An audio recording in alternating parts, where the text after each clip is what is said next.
HOA Karen tried to sabotage my solar panels, ended up destroying her own reputation. For 3 years, life in Maple Grove. Estates had been relatively peaceful. Sure, the Homeowners Association had its quirks, especially when it came to lawn care and holiday decorations. But I never had any major issues until Patricia Wellington took over as HOA president. I should have known trouble was coming when she started going door to door, binder in hand, preaching about restoring the neighborhood's former glory. With her flawless blonde bob, overpriced yoga pants, and a forced smile, she fit the HOA Karen stereotype perfectly. At the community meeting where she announced her candidacy, she made it clear that she believed certain homeowners weren't maintaining standards. The way she glanced at my house, particularly at my newly installed solar panels, told me exactly who she meant. The panels had been a huge investment, but they were already paying off. I'd followed every rule, gotten the necessary permits, and even had HOA approval. So, when Patricia won the election and promised to modernize the guidelines, I didn't think much of it. That changed fast. One morning, I found a notice taped to my door. The official letterhead made the passive-aggressive tone even worse. It has come to our attention that your unauthorized solar installation violates updated architectural guidelines. You have 72 hours to remove them or face daily fines. I called the HOA office immediately, only to be told Patricia was too busy to discuss individual violations. That's how I ended up standing on her pristine front porch that evening, paperwork in hand and patience running thin. She barely hid her disdain when she opened the door. "Oh, it's you." I held up my documents. "These panels were approved. You can't just change the rules retroactively." She gave me a smug look. That approval was under the old board. Our updated rules prioritize aesthetics, and, frankly, solar panels are an eyesore. "They're staying," I said firmly.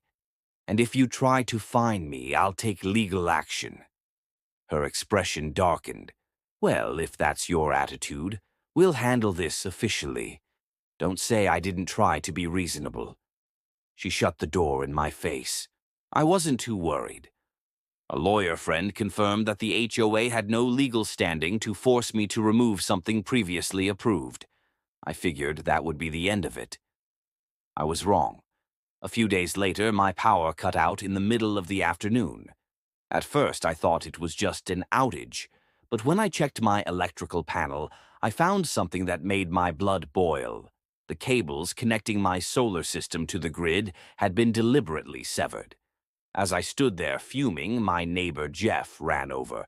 "Hey, is your power out too? The whole street just went dark."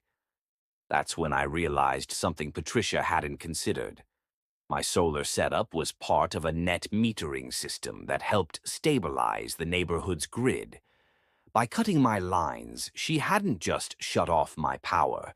She'd caused a surge that knocked out electricity for multiple homes. I called the police. As I waited, more neighbors came outside, confused and annoyed. Across the street, I spotted Patricia peeking from behind her curtains, clearly aware that she'd messed up. When the officers arrived, I showed them my security footage.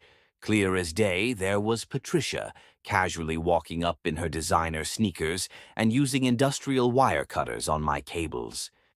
"This isn't just vandalism," one officer said. "Tampering with electrical infrastructure is a serious offense, especially since it affected multiple homes." Utility workers arrived to assess the damage. Meanwhile, word spread fast, and people started looking into other questionable HOA decisions Patricia had made. What they uncovered turned the whole neighborhood against her. At the emergency HOA meeting, residents were furious. People shared how the outage had ruined appliances, spoiled food, and even shut off medical equipment. One neighbor had a flooded basement because their sump pump stopped working. Another lost an entire fish tank. Patricia tried to defend herself. I was just enforcing community standards. That's when a local accountant shut her down. Those solar panels were actually lowering our community's utility costs. By damaging them, you cost us money and lowered property values. Then the biggest bombshell dropped. The HOA's insurance rep took the floor. Due to the intentional nature of Mrs. Wellington's actions, our policy will not cover damages. She is personally responsible for all costs. Patricia's face went pale. Her lawyer was already packing up, likely realizing how bad this was about to get. The vote to remove her from the board was unanimous. She left in tears. 2 weeks later, a for sale sign appeared in her yard. Meanwhile, the neighborhood made real improvements. Several homeowners installed solar panels, and a new program was started to help elderly residents maintain their properties. As for me, my panels are still standing, and every month when I get my reduced energy bill, I think about Patricia. Sometimes I'm tempted to mail her a copy, but honestly, I don't need to. Living well is the best revenge.